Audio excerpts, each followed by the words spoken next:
Hello everyone, welcome back to my channel. Please remember to hit the like and share, and don't forget to subscribe because it all really helps and it's completely free.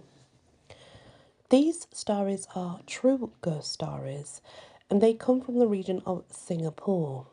The first story is called The Night Rider. One dark August night in Singapore, a taxi driver was travelling down the old Tampines Road when he saw a beautiful young Malay woman at the side of the road. He halted at the old bus stop and she got in the taxi. The woman took a seat at the back of the taxi and stared blankly ahead. When the driver looked in his rearview mirror, he noticed that the woman was staring directly at him, never blinking. But when he looked back over his shoulder, the woman was sitting with her back to him. The taxi driver obviously began to get creeped out. He couldn't understand what was going on. Then he came to the place where the woman was supposed to be dropped off. He pulled over and unlocked the rear door of the taxi. The woman sat motionless and didn't get out. She just sat there, giggling, with her back to him. The driver looked back and noticed that the woman was covering her face with her pale hands. He tried talking to her, but she wouldn't answer. The driver then got out of the taxi and walked towards the rear door of the taxi. He opened the door and asked the woman politely to show her face. He tried talking to her again, but she still wouldn't answer. She then started to sing a somber lullaby. He then took her arms and tried to make her show her face. The woman refused and struggled out of his grip. Finally, she spoke with an unholy voice. It is the scariest voice he had ever heard. You will not like what you're going to see. She then slowly dropped her hands and turned to him with a huge smile on her face. You see, her face was so hideous that it resembled a demon. Lumps of flesh were missing, and, well, there were skeletal features, and some of the face was rotting. She had a white eye with maggots inside it, and she had these sharp-bladed fangs. She then grabbed the driver and licked his face with a long reptilian tongue. The next morning, the police found the driver lying on the road unconscious. He had bite marks all over his body and was missing all his fingers. He spent 3 weeks in a coma, and when he awoke, he had lost his mind and was laughing deliriously. He was sent to a mental asylum, and this story was where it was shared. It was told by him from his cell in the asylum. The next is called Fourth Floor.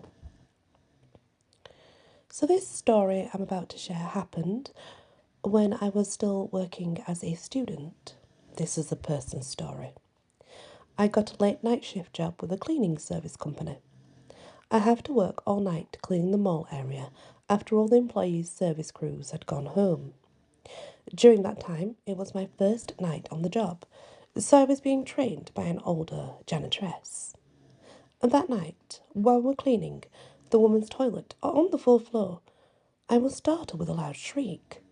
The screams, well, they sounded like it was female, but she was close by. The screams came from one end of the cubicles inside the woman's toilet. I walked towards the cubicle and opened the door. Inside was a figure of a young Malay woman. She was in a crouching position. She was weeping and clutching herself. Her white gown was blooded. I got so terrified. I screamed. I screamed out. Someone was in the toilet. She was about to grab me when Geok Lei, my trainer, came to me. She said, "Stephanie, what's going on?" Before I could answer her, all the sinks in the bathroom began spraying water. Then the bloody woman jumps out of the cubicle and runs towards Geok Lei, rushing out of the toilet door. The woman didn't open the door. She went past the door. Then all the lights started flickering.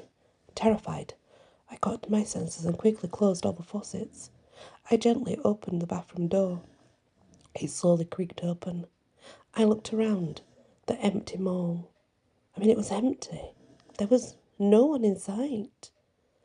Breathing a sigh of relief, I went back to the toilet and got back to work. I looked for Gyok Lee, but she was nowhere to be found. It's very strange. Something caused all these faucets to start spraying water. It's creepy, and I got goosebumps all over me. I then received a phone call from my mobile device, and I answered the call, and it was from the cleaning company. The woman on the line told me that they will be sending a senior janitress to train me. I just need to wait a couple of minutes because she will be running late. She also told me that Gyok Lee sadly passed away only 2 days ago. My eyes grew wide as someone from behind me whispered in my ears, "I didn't see any woman. I didn't hear anyone screaming. You and I are the only ones on the 4th floor." All the lights went out, and the surrounding of the area became icy cold. And that's, of course, where she ran, actually. And I would too, I think, at that point. The next is Old Shanghai Hospital. Again, these are true stories by real people that have told them. Rachel and I were best of friends. We did everything together. We sport the same hairstyle and we did almost everything together. We made this promise to each other when we were 14 years old that we would be friends forever. A blood compact between two friends that is even thicker than blood, if you were to say so. Something like that. The trouble started when we both joined the Paranormal Investigation Club. Our first day with the group was to spend a night in the Old Shanghai Hospital. Our investigation started at 12 midnight. When we reached our meeting place, the leader of the paranormal club led us to the most haunted spot of the building. Our initiation rite is to stay inside the haunted area and hold onto the recording device and the camera. So we were left in that area while the other members investigated other areas. When we were left alone in the area, we felt a breeze of cold air. Then our recording devices went haywire. The video camera suddenly was low on battery. This is impossible, since it was fully charged. Rachel told me that she wanted to pee, so I obviously decided to go with her. I'm not going to abandon her. So we decided to go find a toilet nearby. While she was peeing in one of the cubicles, I heard someone talking. It came from a man, or what seems to be a man's voice nearby. Then suddenly a face of a man manifested in front of me. The man's face was badly disfigured, with its eyes popping out of the eye socket. Its jaw was drooped, and its tongue was long and blooded. I screamed, but nothing came out of my mouth. I walked towards the cubicle where Rachel was peeing, but she was not there. I heard the demonic laughter of the entity. With all my strength, I dashed out of the abandoned toilet. I shouted at the top of my lungs. I ran and ran as fast as I could without looking back. When I thought that I was in a safe distance from the area where I saw the ghostly figure, I looked around to see if Rachel was anywhere. With Rachel out of my sight, I cried and cried. Suddenly I felt icy cold air wrap my whole body, and I passed out. When I woke the following morning, our club leader told me that I got possessed by an evil spirit. They found me running around naked, and my eyes, the bloodshot. My voice became the voice of a demonic entity, or that of a unholy creature. They told me that one of our members, who was an ordained priest, of course, was able to cast the spirit out of my body. I quickly asked where my friend Rachel was. She replied that I was alone that night, and there is no Rachel in our group. They showed me the photo of my exorcism. I insist I was with my best friend Rachel, but to my surprise they just shrugged their shoulders. I then received a text from my mum. She informed me that Rachel already passed away 2 days ago. A month after the old Shanghai hospital incident, I heard a familiar voice calling me outside of my room. She was calling my name. I peeked through the window and saw Rachel. She was floating in midair. My room was on the 5th floor. I couldn't believe my own eyes to see my dead friend. I then heard her in a high-pitched shrieking voice. I will be your friend forever. Rachel still haunts me to this day. Sometimes I'll receive texts from unknown numbers, and sometimes my radio, it will suddenly turn on and play somber music. Life in Singapore is really full of mysteries. Ooh, creepy. That's something that would scare me, I think. But then again, when you realise it's your best friend, I'm not sure it would be scary anymore. I guess it kind of depends how they act, you know? The next one is called Sixth Sense. This happened 10 years ago. I was having a meeting with my immediate supervisor. Her phone rang. She excused herself to take a personal call. She seemed to be arguing with someone on the other line. She told the other person on the line that they would talk later. She hung up. She apologised for the interruption and explained to her that Mum was given a drama about feeling sick, and she said that her mum had rode a taxi to the hospital. She continued talking and said that her mum often told her she was sick, but the doctor always told her it was just to get attention. It always would turn out that her mother was just fine. I got this weird feeling during the rest of our meeting that her mum was not fine. I had this strong gut feeling that her mum was about to die. I never met her mum, but there is something telling me that my supervisor would be sorry that she didn't accompany her mum to the hospital that day. After the meeting, I went to the pantry to have my lunch. When I got back to the office, my colleague told me that my supervisor had a family emergency and she had to leave immediately. As you guessed it, her mum passed away that day in the hospital. It was really shocking. Her mum was only in her early 60s and, well, she was quite healthy. My supervisor felt guilty on her mum's untimely death. She'll be carrying that burden all throughout her remaining life. You know, the last time she spoke to her mum was an argument. Roswell, I hope you don't mind me sharing one more story of mine. This story was told to me by my mum. We moved from Malaysia to Singapore back in 1996.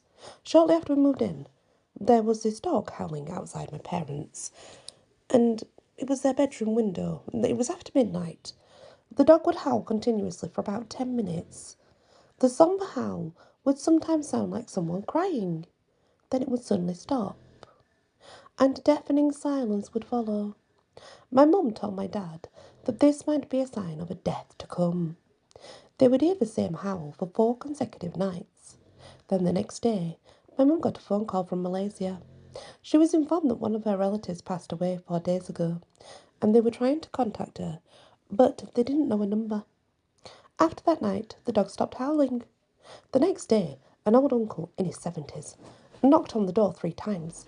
He asked my mum if by any chance she saw his dog around. My mum got terrified because the old man who knocks on the door, well, it was floating in midair.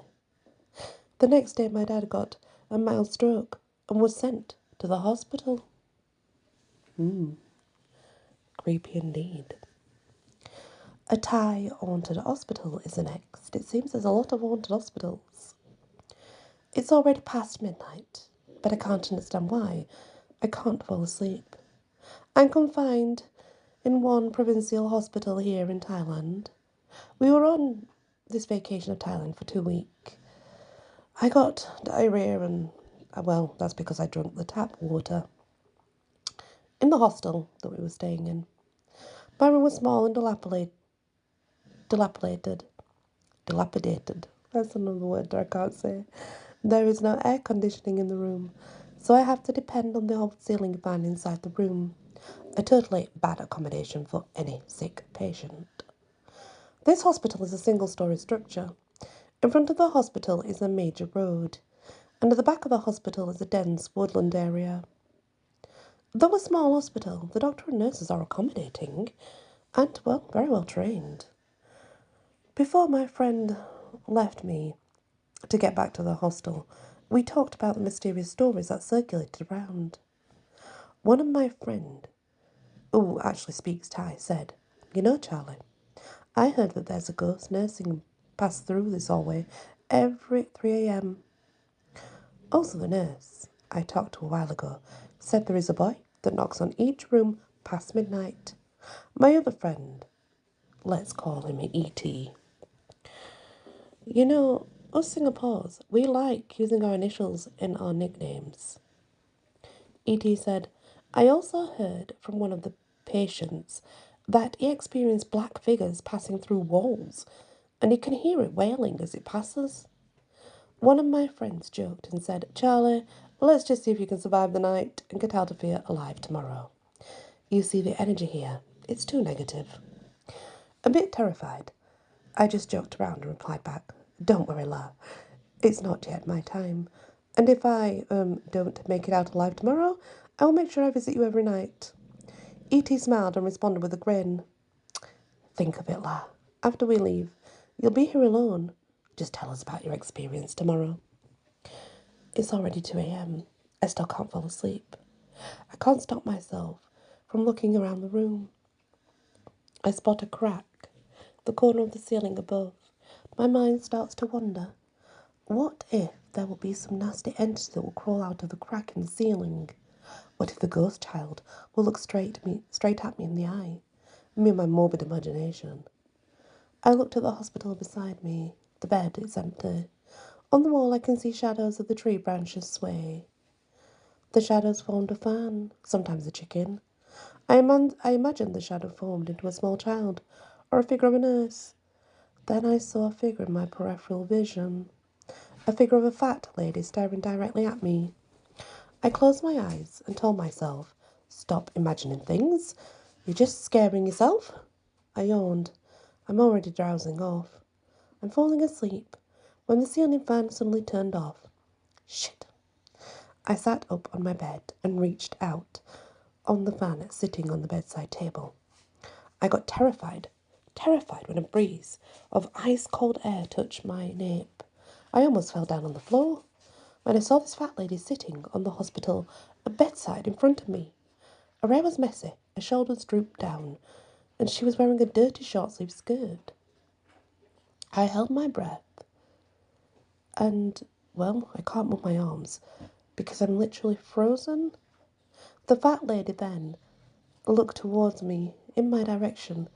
Her eyes were black and hollow. She approached me and she whispered in my ears, "Have you seen my daughter?"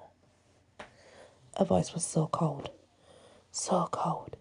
It sounded like it was coming from a grave. She then stands in front of me. Skirt, it's all red. She got the chair and sat in front of me. I can clearly see her charcoal black lips. Her teeth are yellowish. I can smell the odour of her mouth. It smells like the carcass of some dead fish. The ghostly figure in front of me continued talking.